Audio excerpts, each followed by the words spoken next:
Hi friends, welcome to Success Talks with Suren. My name is Surendran Jaishekhar, founder and CEO of Success Gyan.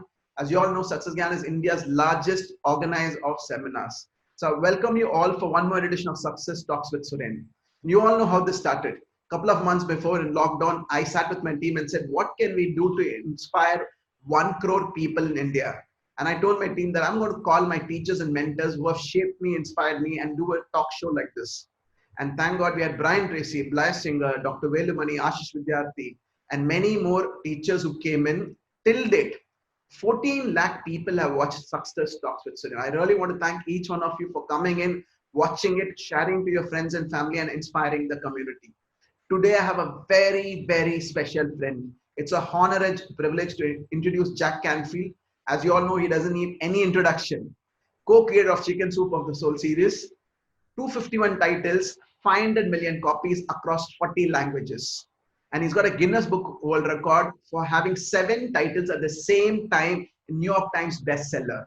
He's also created the book called Success Principles. He's a featured speaker in The Secret Video. I can go on and on and on. More than this, he's a phenomenal human being. Jack Canfield, welcome to Success Talk with Suren. Your opening remarks. I'm really glad to be here with you, Suren. I really appreciate the opportunity to share my wisdom with the world. I appreciate you for having brought me to India several times and taken me around to all the great cities and given me the opportunity to meet so many wonderful people. And so I'm really glad to join you this morning.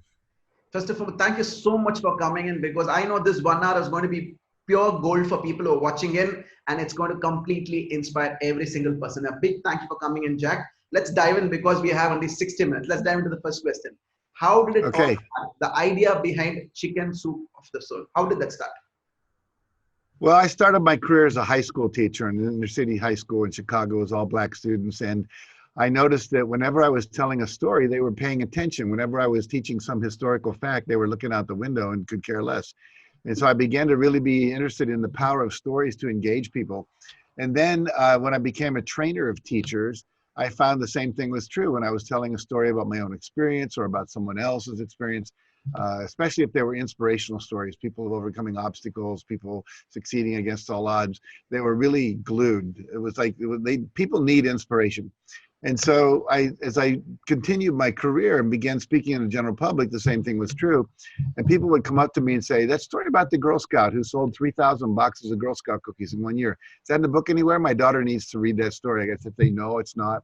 And that story about the one-legged boy who climbed Mount Everest, nope, it's not in the book. And after a while, I realized it was like the universe was pounding me on the head saying, put those stories in a book. So I remember coming back from Boston on a plane to Los Angeles, where I lived at the time. I now live about 90 minutes north of there in Santa Barbara. And I started making a list of all the stories I knew, the Girl Scout story, the puppy story, whatever. And I had about 70 stories. I thought, wow, that's enough for a book. So I made a commitment that I would write 2 stories a week, like perfect them. And, Monday through Wednesday and Thursday through Saturday. And over the course of a year, that became Chicken Soup for the Soul. And about 2/3 of the way through that, I met Mark Victor Hansen at a meeting. We knew each other, and he said he thought he should finish the book with me, and I said okay. And that was a match made in heaven, because I'm really a good gatherer of stories. He's a really good marketer, so it worked out really, really well.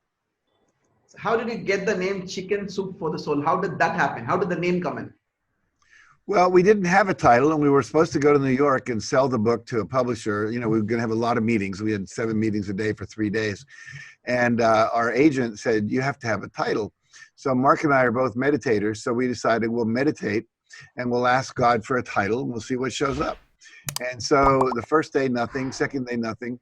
Third day, I'm sitting in meditation. We decided to meditate for an hour a day. And the third day, just sitting there in a receptive position, all of a sudden this green chalkboard, like the kind you see in schools, appeared, and this hand came out and wrote Chicken Soup on it. And I was kind of disappointed. I went like, what the heck does Chicken Soup have to do with my book, which I'm trying to get a title for? And this voice behind it said, when you were sick, your grandmother gave you chicken soup as a kid. And I said, this is not a book about sick people. And the voice said, people's spirits are sick. They're living in resignation, hopelessness, and fear. This was during the first Gulf War, back around 1993. There was a huge recession in America that was happening. And so I went, chicken soup for the spirit. No, chicken soup for the soul. And I got goosebumps. I told my wife, she got goosebumps, called Mark, he got goosebumps, our agent got goosebumps, went to New York, met with 21 publishers, nobody got goosebumps. So basically it took us another about 13 or 14 months before we found a publisher. We were rejected by 144 publishers over the course of about just a little over a year. And we just stuck with it. You know, I teach people that you're going to get a lot of no's on the way to a yes. Because if I'd given up after 100 no's, I mean, I wouldn't be talking to you today. No one in India would have ever heard of the Chicken Soup for the Soul series. Now there's a whole Chicken Soup for the Indian Soul series, as you know. So, and I just share one last thing with you. Like, how did this become a series? Was at the end of the first book, excuse me, at the end of the first book, we had a few blank pages because they print these big pages and then they fold them and then they cut them, and there's often some blank pages at the end. And our publisher said, you've got an hour if you want to write anything in those pages. So I said, more chicken soup? Then I just wrote a paragraph saying, if you have a story, send it in.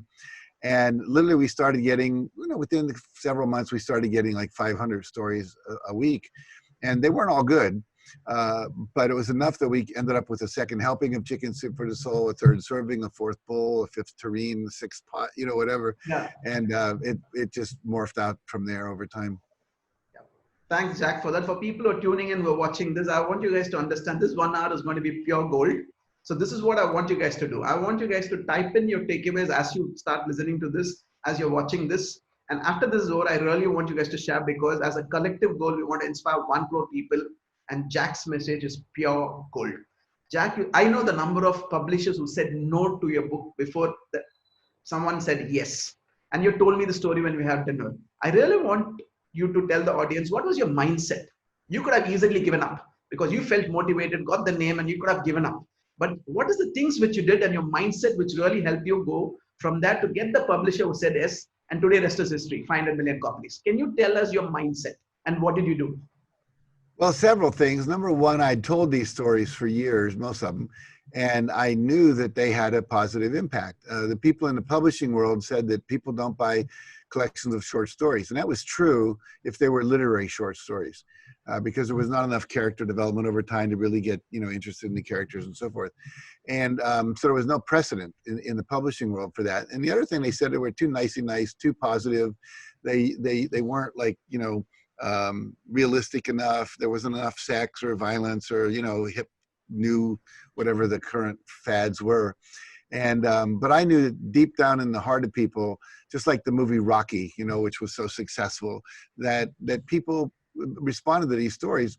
And I had read the book by, you know, Napoleon Hill, Think and Grow Rich, and I knew that whatever you can conceive and believe you can achieve. So we'd already conceived it, we believed in it, so it was just a matter of perseverance.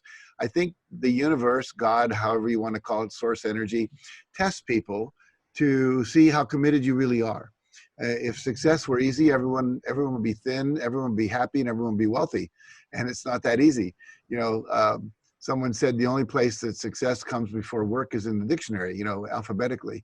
So the reality for me was just hang in there and keep doing it. Now, we would have self-published it had we had to. I didn't want to be a publisher. I really wanted to be an author, trainer, and speaker and a coach. But basically, I was just committed because I knew in my heart, it's like somehow you get divine inspiration. You know, when Mother Teresa left the monastery, she had 2 cents in her pocket. And the priest who was in charge of that monastery, when she went off to create Sisters of Charity, said, how are you going to create an order with 2 cents? She said, with 2 cents, there's no way. But with 2 cents in God, anything's possible. And so that's kind of how we felt. You know, we had that divine inspiration, and you have to trust that. And that's how the whole thing actually started. Thank you, Jack, because I've heard the story before. And I believe what you did is phenomenal, because 500 million copies, the number of people you actually inspired, the ripple effect which is created is phenomenal. And I really want to thank you for doing what you did. You speak a lot about belief system, and you always talk about it. Can you tell us how we can rewire our belief system to make it work for us? Well, the first thing I think you have to realize is that everyone has unconscious beliefs. Things they're not even aware that they believe. To them, it's just like truth, you know, like there's a sun in the sky. And it's usually because somewhere between the age of 3 and 8, they either were indoctrinated by their religion, by their parents, by their grandparents, by the school, the culture. You know, we have cultures that treat women really badly, but if you grow up in that culture, you just think that's the way women should be treated. And so the reality is that it's not even conscious that you have it. But worse than that is that sometime between the age of 3 and 8, most of us have a series of experiences where we've been either rejected or shamed or hurt or embarrassed by someone. You know, maybe we were asked to go to the front of the class and to read something and we read it wrong. I remember for me, being a Christian as I grew up, I was someone who went to church school on Sunday, and it was around Christmas time, and we had to read this passage that Jesus had sprung from Mary's W-O-M-B. And I didn't know what a W-O-M-B was. I'd never seen that word. I learned to speak phonetically. So I knew the word bomb, B-O-M-B. So I said, Jesus sprung from Mary's womb. But it really should have been Mary's womb. And so everyone laughed. And I made a decision, I'm never reading in public again. And that probably ran me until I was in my 30s. You know, there was just no way I was doing that. And so it affected me willing to be up in front of people speaking and teaching and just speak, you know, all that kind of stuff. So, and I didn't know where it came from. I just knew I didn't want to do it. And so we all have those experiences where we find it's not okay to be smart. It's not okay to be funny. It's not okay to be alive. One of my clients' mother had cancer and she was always sick in bed. And so he had to modulate all of his energy. And so everyone said, why aren't you more alive? You know, have some more fun.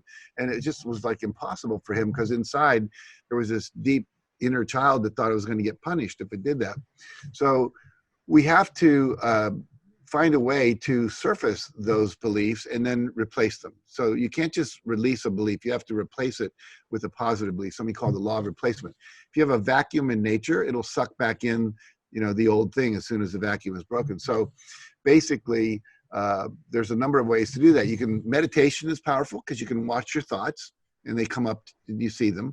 And then you can replace them with an affirmation of the opposite thought. And you can just repeat that affirmation, put it on your bathroom mirror, put it on your refrigerator.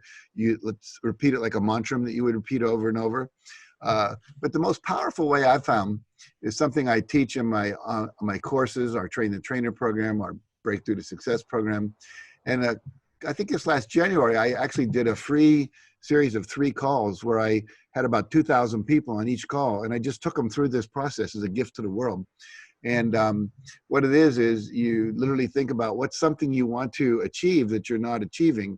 You know, maybe it's a relationship that works, losing that last 50 pounds, being able to become a millionaire, get your business off the ground, whatever it might be. And then I have people close their eyes and get in touch. How do you feel when you think about that? Well, frustrated, sad, resigned, whatever. And then scanning your body, looking for where do you feel the most pain or the most tension or the most numbness, because numbness is numbing out that pain or tension. And then I have them look inside that sensation. Is there a feeling? There usually is. Then we ride that feeling and sensation. I just say, go back to the earliest time you can remember feeling that. 99% of people go back to sometime between the age of 3 and 8 years old. And now where are you? What's happening? What decision did you make? Well, I decided it's not okay to not be perfect.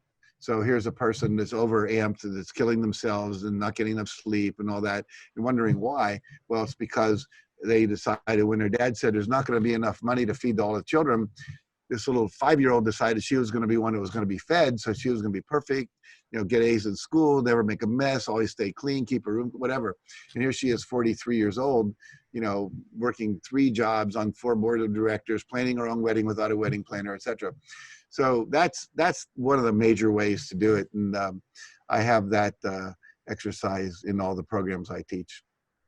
Thank you, Jack, because as you said, most of us don't even know if we have that subconscious programming running us, which somewhere we picked up at 3 to 8 years old. And today Right. you showed us a way that it can be rewired so that we can go and actually reprogram. Thank you so much for that, Jack. Guys, if you got it, I want you guys to type it. I got it in the comment box. Okay, Jack, I know you're a big advocate of vision board and visualization. I know you're a big advocate of that. Can you tell us the science of visualization? Why is it important and why everyone should do a vision board and visualization? Can you share that with us? Sure. Well, we have 3 ways we interact with reality: our sight, our sounds that we hear, the smells that we smell, and a touch as well. And so what happens is that the power of visualization is really very strong. If I were to ask everyone to close their eyes and imagine they were standing on top of the tallest building in the world in the middle of a terrace, and there's no railing at the edge of that terrace, and walk to the edge and look down, everybody would have a physical reaction. They would start to, their palms would sweat, their heart would go faster. I've actually done that. You've seen me do it in seminars in India. People actually lean backwards because they really feel like they're on that terrace. And so we know that the body can't tell the difference between a vividly imagined event and a real event. So that's the first thing. We can actually rehearse getting better, giving a speech, an athletic performance, whatever, simply by visualizing actually doing it. Imagine skiing down the mountain, imagining surfing a big wave, whatever it is. And the more you imagine doing that well, the more your body's muscles are slightly firing off at a very subliminal level that are actually helping you master that. And so that's one thing. All Olympic athletes use visualization. They've all been taught that. The Russians were the first ones to do it back in the 60s and 70s. They were winning all the gold medals. There was an American weightlifter who actually got a Russian coach drunk one night. he got the secret out of him. And so they started doing it in America, a guy named Charles Garfield, and he wrote a book called Peak Performance as a result of it. But basically they started using that, and it worked. And the other thing is that something is created in your mind. Let's say that you're living, you live in Chennai, is that right? Where do you live? Chennai, yeah, Chennai. Chennai. So let's say that you wanted to have a vacation home in Goa. And so all of a sudden you start visualizing having this home in Goa. But what happens is your rational mind is going, come on, Søren, you don't have a vacation home in Goa, get real, you know? So, but you just keep visualizing it. And this is metaphorical, but the way your brain works, it begins to say, he's not going to give this up. This is creating a lot of tension. Let's go figure out how to get him a home in Goa so we can relax. So basically what happens, this dynamic tension in the brain that you've created, advertisers do it to you all the time. They say, imagine yourself behind the wheel of a new Mercedes or whatever it is. And so what happens is you begin to, the brain wants this to happen so it can resolve this tension. And so we're going to purposely do for our own good what advertisers are doing to us to sell us something we don't really need to impress people we don't even know, which is the way I usually talk about that. But the reality is that if we do that long enough, then the subconscious mind begins to come up with creative solutions. And then we begin in meditation while we're taking a shower, walking along, you know, the ganja, whatever. We start to have these insights, these creative ideas come to us. And they've been percolating below the surface. The other thing that happens is it opens up a part of your brain called the reticular activating system. Like right now, you're not aware of what you're feeling in your right foot. But as soon as I say right foot, you can feel it. And so can everyone watching this. And so what was happening is the information from your foot was streaming up your spine, but it was being filtered out by the reticular activating system in the brainstem of your brain. And so what we want to do is we want to train that filter, if you will, to let in anything that will help us achieve our goal. And so all of a sudden, I'm noticing books on a shelf. I'm hearing people across the room. I don't know if you've ever had the experience, you're at a party and you hear someone say, Søren, totally across the room. You know, you were talking here and you hear your name, or you hear success Gyan, or you hear the word success, or you hear house in Goa, you know, whatever. And all of a sudden, like the C's part, and you can hear that because your filter filtered out everything else and let that in because it was related to a goal you have. So when we visualize, we're setting up our brain to actually function for us to get us there. Now, here's the key. You have to do that. If you're trying to change a belief, you can do the new belief. We talked about visual affirmations and repetition. You know, you need to do that for about 30 to 35 days without interruption. You miss a day, you got to start over day one. For a behavior that you're trying to change, it's about 66 days. So for visualization, I usually say keep visualizing it until you start getting those really creative ideas and you can start acting on them, or just keep visualizing until you get the goal. Like I set a goal when I was making, I think it was about $8,000 a year. It's 8 with 3 zeros, to make 100,000 a year. It didn't happen for a few years, but I did that visualization, that affirmation every day. And when it happened, then I could stop doing that. And I set it for $1 million. It took a few more years. But once I got if this was a seminar, you've seen it, I have a check written to me for $1,135,000. And I would show that as a result of that affirmation and visualization. So from what you're saying, Jack, anyone can take their life from in terms of health, wealth, relationship, visualize the way they want, and do it every single day with affirmation, and definitely they will reach their goal. Is that what you're saying? Well, definitely they'll reach their goal if they act on the inspirations and intuitive ideas they get. In other words, a lot of people will get the inspiration, they'll get the creative idea, they'll have an opportunity show up in front of them.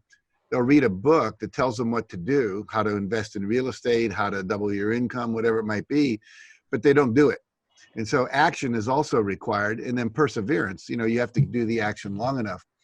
I was talking to a guy just last night, Nick Unsworth, and he is someone who teaches online marketing and Facebook ads and all that kind of stuff.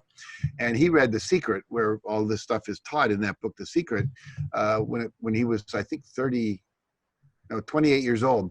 And as a result of that, he set a goal to be a millionaire by the age of 30, in 2 years to do that. And he's a pretty radical dude. He tattooed on his chest a cross because he wanted God to be part of it.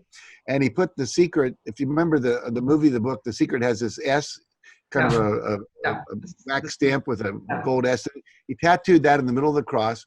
And then he tattooed his goal in reverse letters. So when he looked in the mirror, his affirmation of his goal to be a millionaire by the age of 30, he would read that every morning.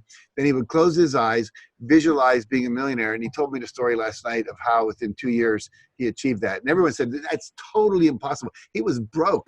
I mean, he was literally broke, homeless almost, sleeping on friends' couches. And yet here he was, bam, achieved the goal. Thank you, Jack, because we have done a couple of tours. We have done lots of, last time we did a 4-city tour. We have given this message to people, your message, and I know people have just taken it up, done, and the number of success stories we have, we know this works like magic. For people who are watching, if you don't do it, you guys start practicing because we know it works like magic. So a lot of people have sent this question. Yeah, Jack. You may remember the man's name, and I apologize for not naming, but he was one of the speakers at this last tour we did, where at the first time I came to India, he came to my workshop. He was not that successful. He was the person that was monitoring the book line as people were signing books for, I was signing books there. And now, a few years later, here he was one of your key stage speakers.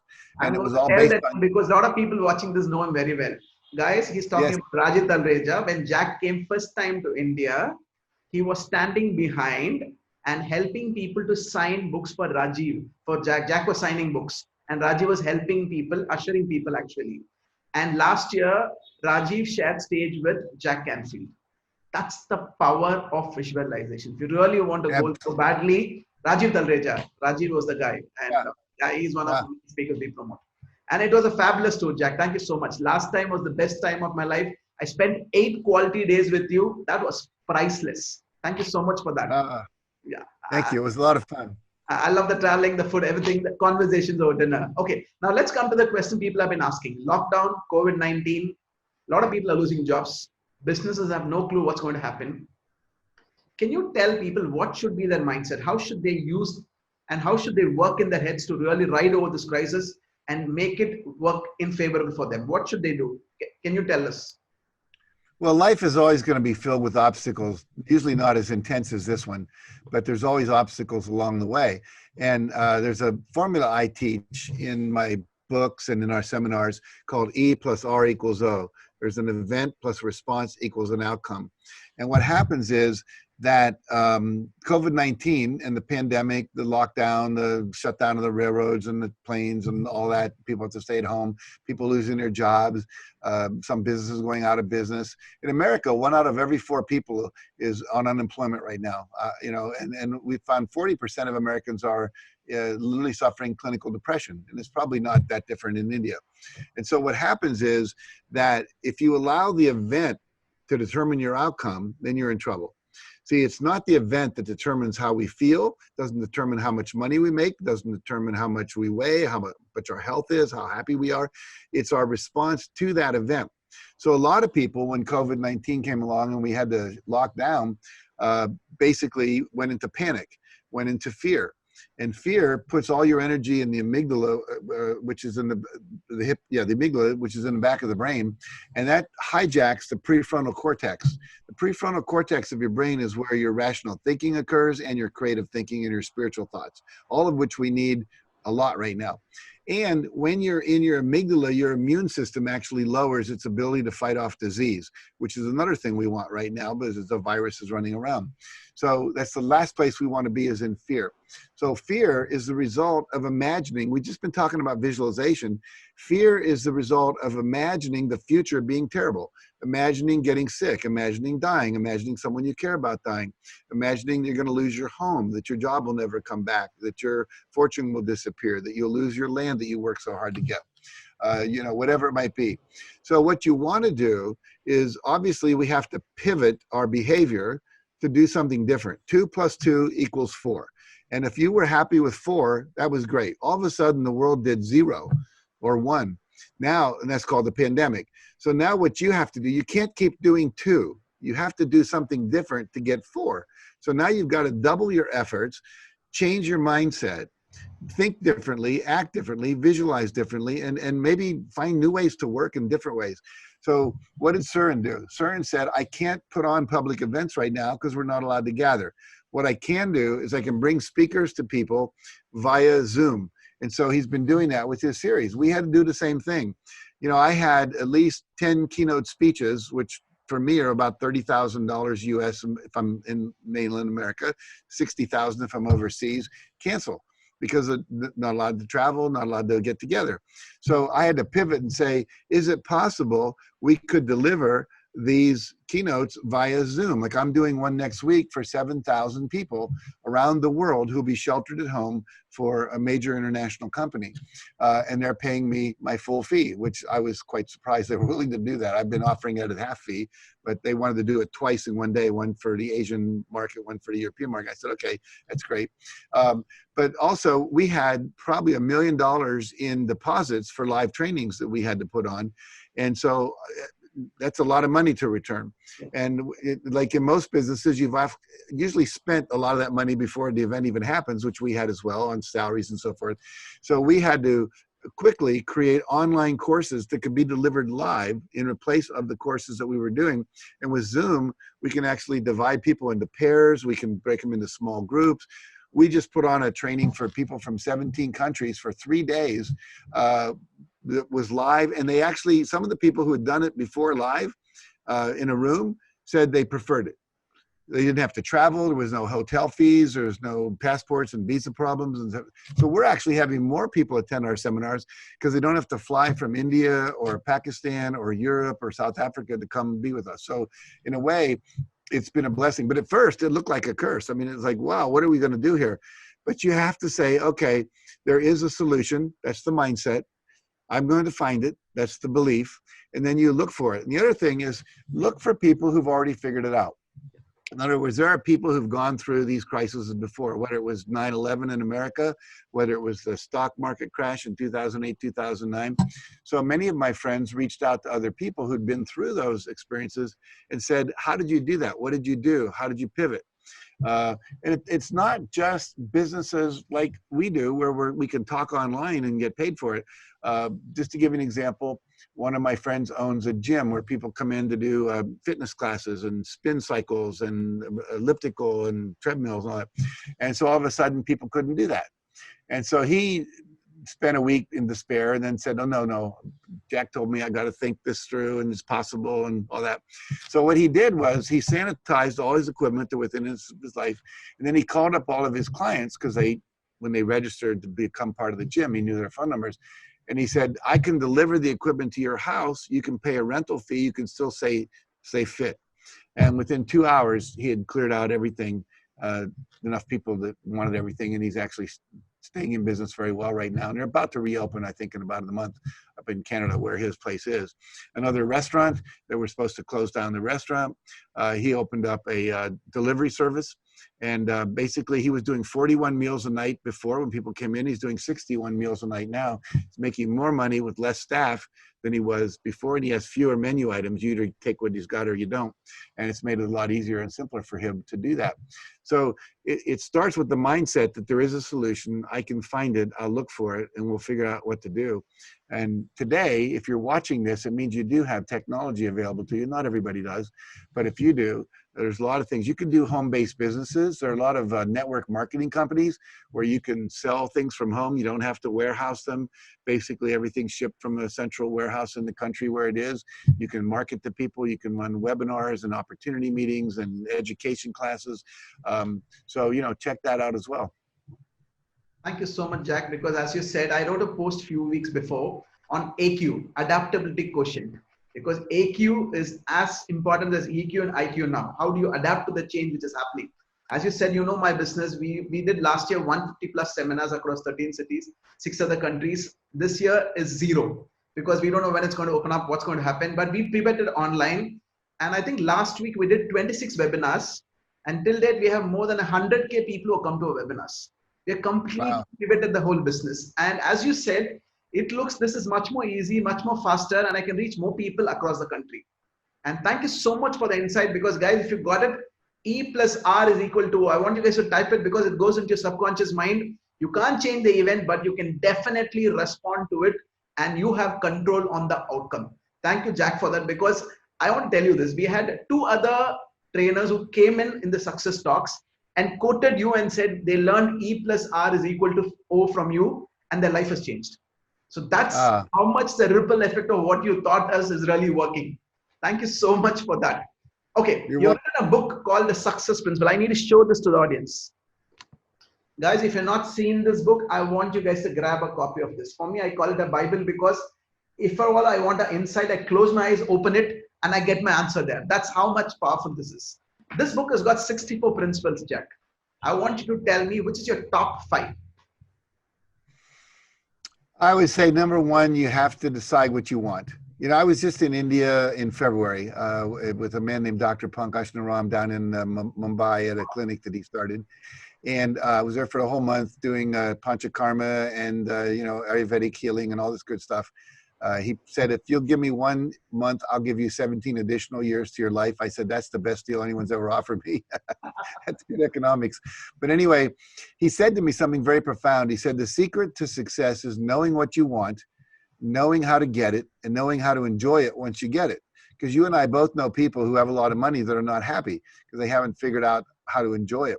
But basically, the first thing, you have to know what you want. Like, you just decide it's possible. Again, go back to Napoleon Hill. If you can conceive it and believe it, you can achieve it. So first is get clear what you want. And then even if it seems like something impossible because no one has done it before, or someone from your caste has never done it before, or someone from your village has never done it before, or whatever, doesn't mean that you can't do it. The second thing is that you have to use what we've been talking about, visualization and affirmation. So I'm not going to delve much deeper into that because we've already talked about that. The second thing is you have to take action. And this is a big thing where a lot of people let fear and limiting beliefs get in the way. So what I recommend to people is have an accountability partner and or a mastermind group. And the purpose of this is many people that watch programs like this are what we call solo entrepreneurs.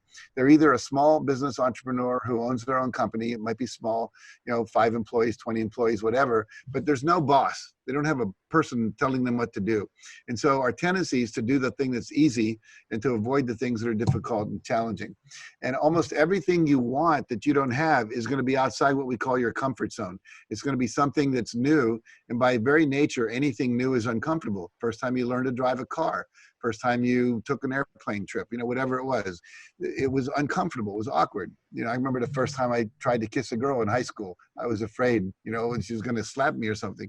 And so, eventually you get good at it. But the point being that you have to be willing to take those risks, and you want to modulate the risk. Don't take a risk that's going to lose you your house the first time you take a risk.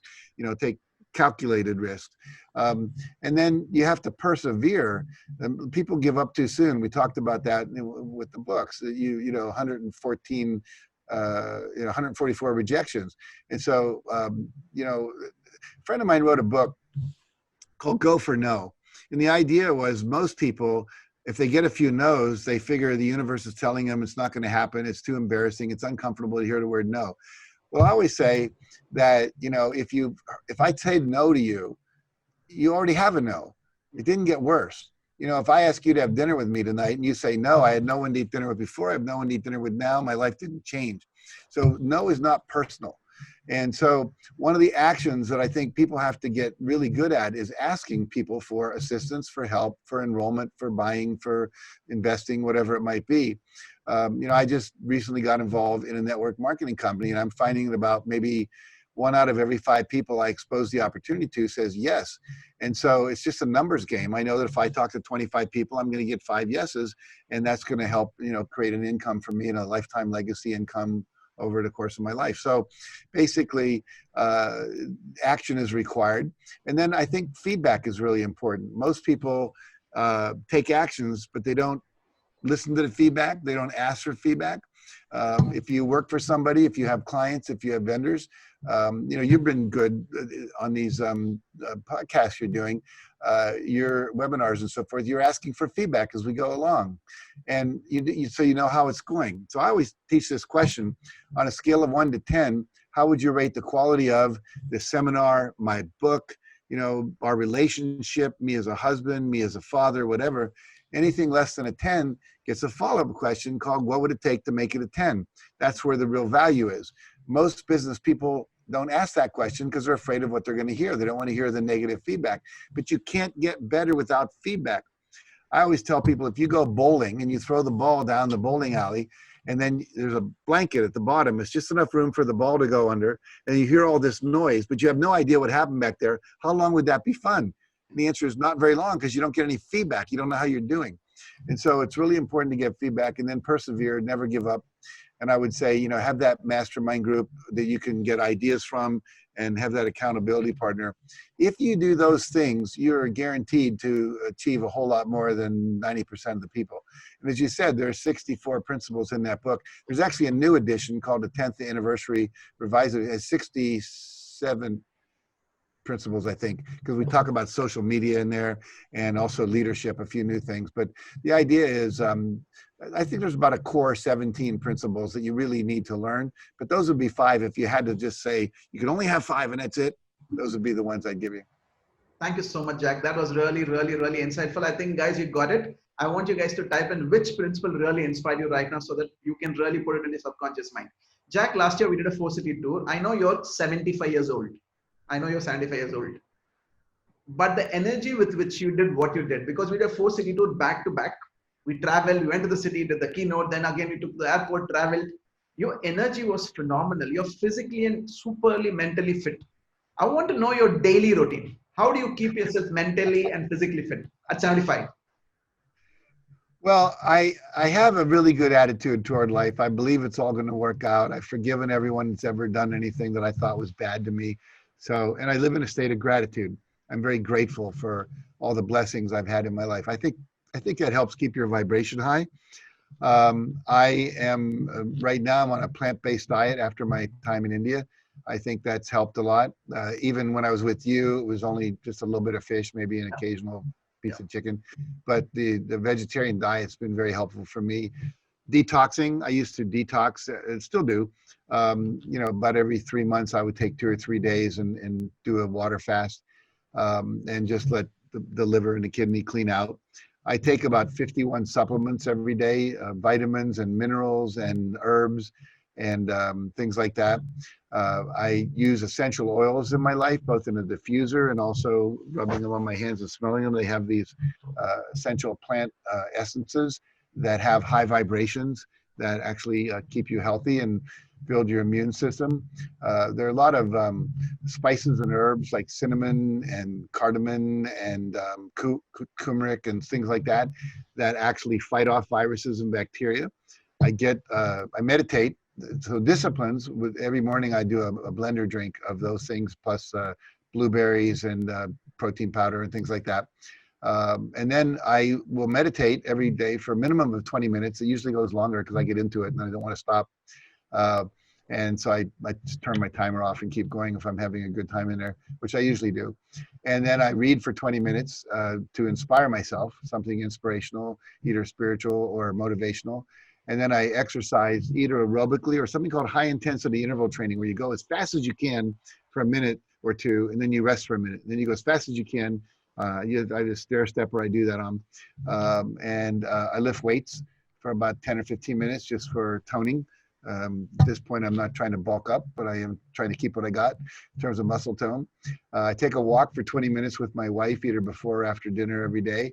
I attempt to get 8 hours of sleep. What's been weird for me, since I started taking all these essential oils in my house and also doing the plant-based diet, I find I actually need less sleep. I think my body was taking more sleep just to kind of detox itself. So now about 6.5 hours, I just wake up naturally, like at 6:30 in the morning or something. And so that's been good for me as well. And I do yoga, unlike most people who do it in the morning, I tend to do it at night before I go to bed. So it just relaxes me and calms all my muscles down. Okay. Thank you so much for sharing that, Jack, because I know your energy is phenomenal. Your humor is bang on. You love the food. You love to talk to people. You're full of life. And I'm really looking forward for the COVID to come down so that we can invite you one more time to India for doing a round tour, because I really love the time I spent with you. One more question with regards to the tour we did last year, because I remember we did back-to-back 4 cities, and you are the last main keynote speaker. And I always used to give you 90 minutes time, and you never used to finish in 90 minutes. You normally went 100 and 120 minutes. I was thinking this man is overshooting, giving so much value, because you have a flight to catch. We have to go to the next city. And I always wondered, where did the energy come from? What is your big why? Because 90 minutes you speak, people are going to be happy, you can go, but you really want to give more. You really want to serve. You really want to inspire people. What is your big why? Why do you do this? Well, I have a life purpose, which is to inspire and empower people to live their highest vision in the context of love and joy. So if you're living your purpose, you're happy. If you're a musician, you're playing the sitar, and you're happy playing it, you just can't wait to get up and play some more. You don't have to force someone who loves music to practice. They can't wait to get to their piano or their guitar or whatever it is. And so the reality is, for me, I'm doing what I love to do. Like you love to do what you do. You're doing it right now, and and supporting other people and doing that by putting them on the platform and so forth, and watching people's eyes light up, watching their lives transform. Nothing makes me happier than to get an email that says, I was broke and now I'm a millionaire. I was unhappy in an abusive marriage and I got out of that, and now I'm free and I'm in a relationship that works. I'm really thank you for that. So for me, that's what feeds my soul. It's what I'm here to do. It's what makes me happy. My wife keeps saying, you're 75. Why don't you retire? And I say, do what? Watch reruns of old movies. I don't want to do that. I don't want to play. I enjoyed golf when my back was a little more limber than it is now. I ruptured a disc a number of years ago. So golf is not something I want to go do. So I can't wait to get on a stage again. There's something magical about being in a room with a lot of people who all have the same intention, who are going there. And I teach a system of success. We've talked about some of the elements of it. So I want people to get that system so they can actually do it. It's like knowing the combination to a lock. If you're missing a couple of the numbers, you can get inspired. But if you don't have the empowerment, the knowledge to go with it, you just end up being inspired, which can lead to frustration. A lot of people get inspired, but they don't have the tools. And so for me, it's inspiration, motivation, information, and perspiration that ultimately gets you where you want to go. And I want to make sure I can do as much of that as possible. And to fly all the way to India, for like 17 hours or whatever it takes, and only have an hour to talk, that's kind of frustrating, So I'll take as much time as I can get. But next time I'm going to give you much more, because we'll do a half-a-day training. I will really give you that half a day which you want. But Jack, I really want to thank you, Jack, because last time when we did the 4-city tour, we had at least 3,000, 4,000 people in all I think we had 5,000 people, all cities put together. It was pure magic. It was pure magic. The number of thank you mails you got, people were thanking us for bringing you. It was pure magic. I really thank you, because you could have said no. I know you could have said no, because money doesn't inspire me anymore. But your purpose, the vision, you really want to come out there and inspire people. I really want to thank you for that, Jack. Thank you so much. Oh, you're welcome. My pleasure. Okay. This is my all-time favorite quote of yours. You only have control over 3 things in your life: the thoughts you think, the images you visualize, and the actions you take. Of all your quotes, this is my favorite quote. Can you elaborate on this? Well, it goes back to E plus R equals O. So you have an event, then you only have three things you control in response: your thoughts, what story you tell yourself, what meaning you make of that event, and everyone makes different meanings of different events. Some people, like you've probably heard of Robert Kiyosaki. He wrote Rich Dad, Poor Dad, very famous speaker. And the coronavirus is coming, the pandemic's happening. A lot of people are going to lose their homes. People that own apartment buildings aren't going to be able to pay their mortgages and so forth. And he went and he said, well, I don't want to be someone that's a vulture, but at the same time, there's an opportunity here. He went to banks and got a $400 million line of credit so that he could buy up these distressed properties. So to him, this is an opportunity, not a tragedy. So to someone else who's losing their home, they see it as a tragedy rather than an opportunity. So it's the same event. It's different belief system. I was working for a company as a consultant called Remax, and they have these franchises all over the world, real estate. And right during after the 2008, 2009 economic meltdown around the world, and everyone was down about 40% in their real estate sales. And I heard him say that he was up. He was making more money. So I said, come to the front of the room. I want to interview you in front of everybody. I said, you're thinking different thoughts than everybody else. He said, I am. Everyone else is thinking, oh, it's a recession. Going to have to lay people off. I shouldn't take as much spend as much advertising money. I'm going to lose money, etc. He said, my thought was, I do well no matter what the economy is doing, And so he had a different response to that event. And so his behavior was different. Now, the things you visualize, some people visualize losing their home. Other people visualize creating a new business. So what are you visualizing? And then the last thing is what you do, what you say or do. That's called your behavior. So those are the only three things you can control. And so if we can think better thoughts, if we can visualize outcomes that we want rather than outcomes we don't, because fear is simply imagining bad things in the future that you don't want to have happen, what my friend Zig Ziglar used to call negative goal setting. And then what you want to do is have behaviors that are going to get you the goal you want, rather than behaviors like going around complaining and blaming and drinking too much because you're trying to numb out your fear and so on and so forth. So learn the skill sets, the mindsets, and the visualization exercises of the successful people.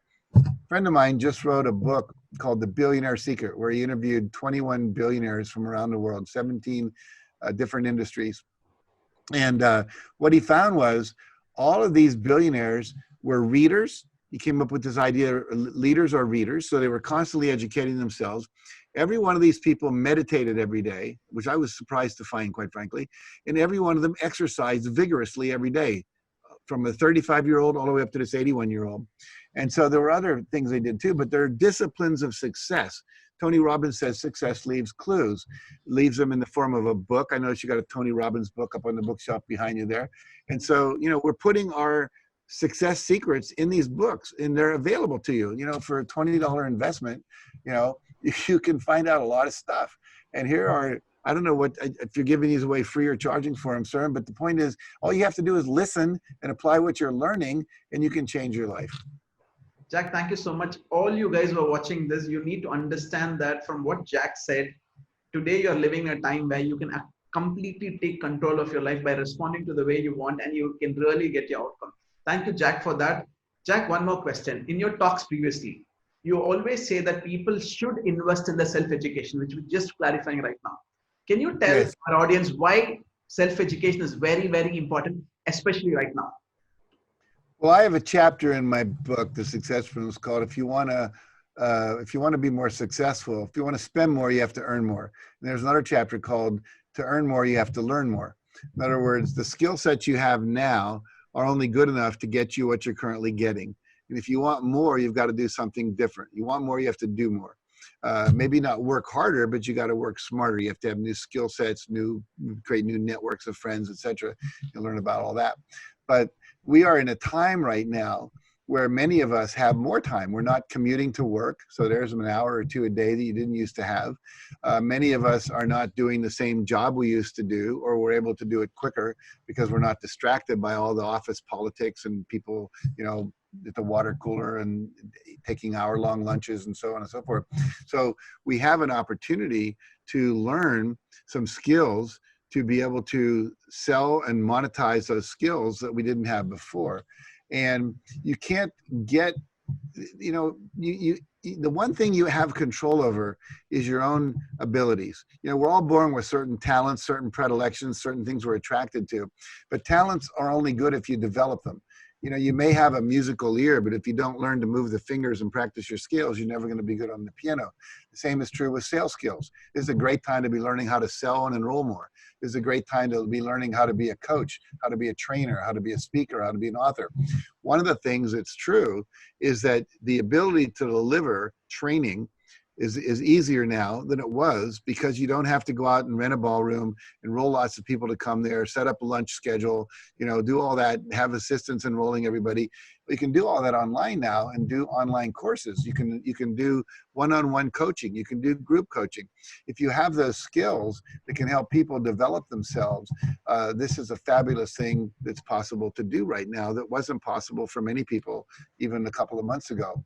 So basically, I have read over 3,000 books in my life. You can see the library, part of it behind me. Most of it's in my garage where I have more bookshelves. I've got thousands of books. My wife said, you're gonna have to thin this out a little bit.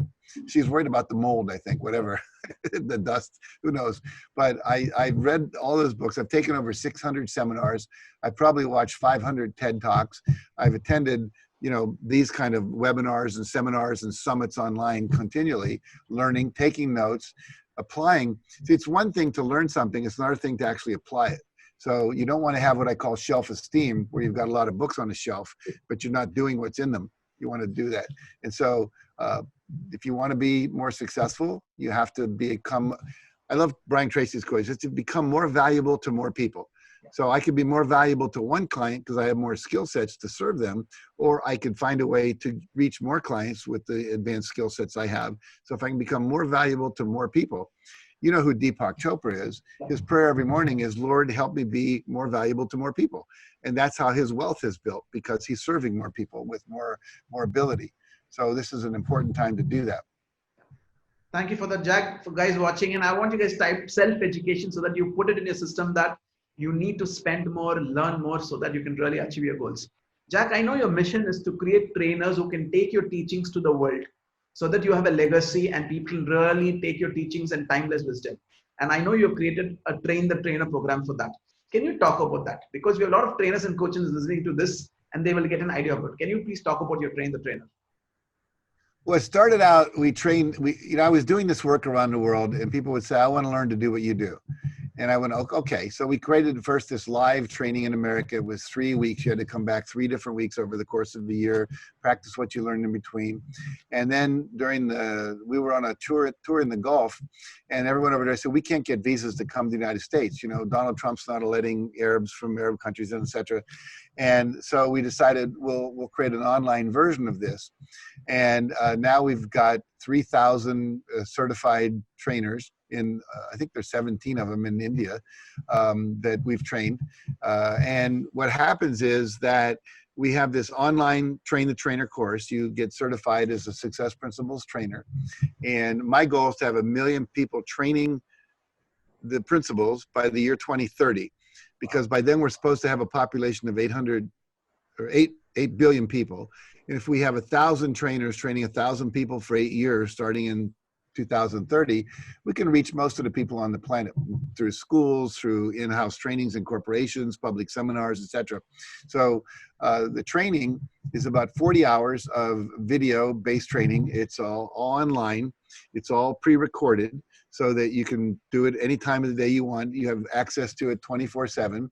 Once you enroll for that, you have access to those videos for the rest of your life. Or, you know, if you're about to do a training, like let's say on E + R = O, or taking 100% responsibility, or visualization affirmation, you can just go and watch me teach it. There are word-for-word scripts. There are slides, both in Keynote and in PowerPoint, that are already made for you that you can use. If you want to make them prettier and add pictures and things, you can do that as well. Personalize them any way you'd like. I do that with my slides, and lots of people do, but some people don't. They keep it simple. And there are meditations that I teach in there.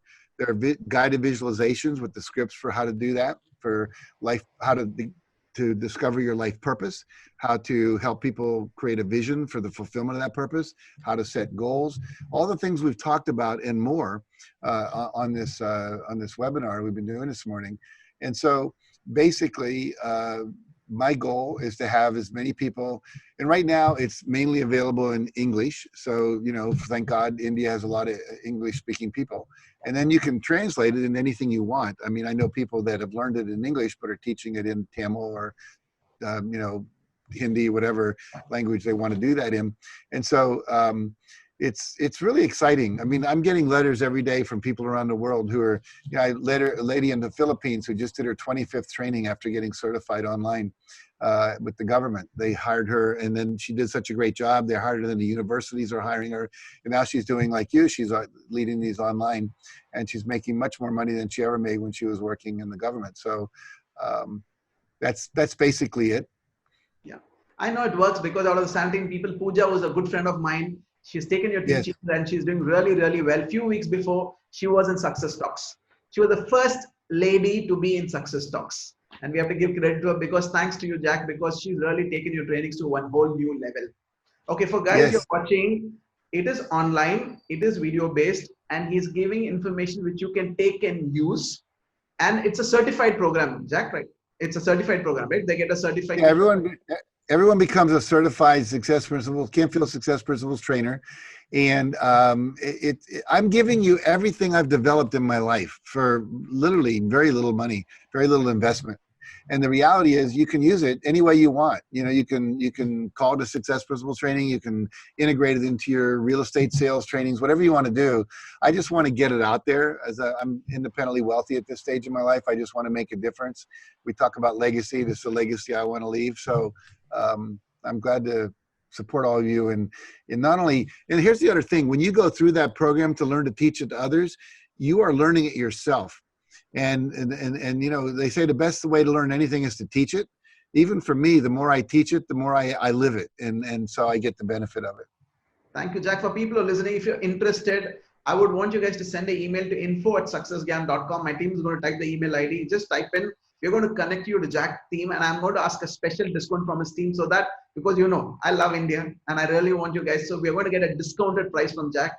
If you guys are interested, we will directly connect you and you can get it from there. Thank you so much for that, Jack. We're really running. We're going to come to a close 60 minutes. I'm going to dive into a rapid fire. Are you ready? This is part of Success Talk where we go rapid fire with each of the trainer or speaker. So we're going to dive into rapid fire. Okay. First question. One person who's your biggest inspiration. I would say probably Bill Clinton, who was the president of the United States, because he was so smart. He was so willing to try to do anything to make it work, unlike our current president, from my point of view. He really cared about the people. He had empathy, and I loved him. Thank you. Of the 3,000 plus books you've read, your favorite book, you have to pick one book, if you have to pick one book. Well, after my book, which I wrote, I would say Think and Grow Rich by Napoleon Hill was very instrumental in repivoting my life. Thank you, Jack. I know you've traveled to N number of countries in the world. Which is the favorite country for vacation for you? One country if you have to choose. I would say Italy. I just love the Italians. I love the food. I love the culture. I love the just to go, all the art and everything. I've not been to Goa yet, so maybe I'll answer India in the future. Maybe I've been there to work. Jack, my favorite, my wife's Chinese favorite is Italy. We went last September. It was mind-blowing. We're really missing Italy now. After seeing what is happening in Italy, we really want to go back when things go down. Such a beautiful country. Thank you for saying that. It is. Of all your quotes, what is your personal favorite? There's one by Mother Teresa. She said, "I'm only a pencil in the hand of God." And what she meant by that is God is writing his story through me.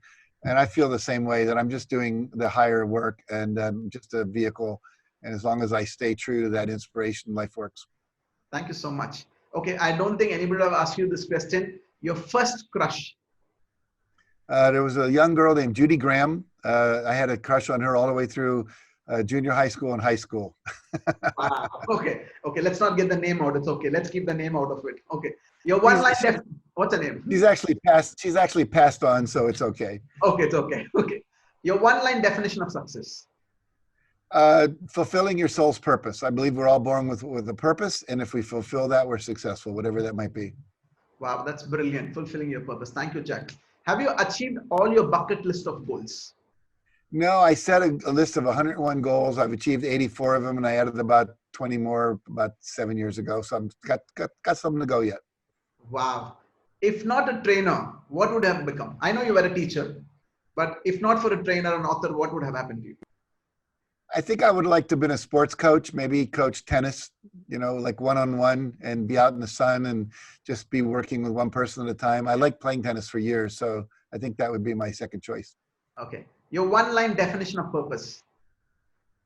Uh, to inspire and empower people to live their highest vision in a context of love and joy.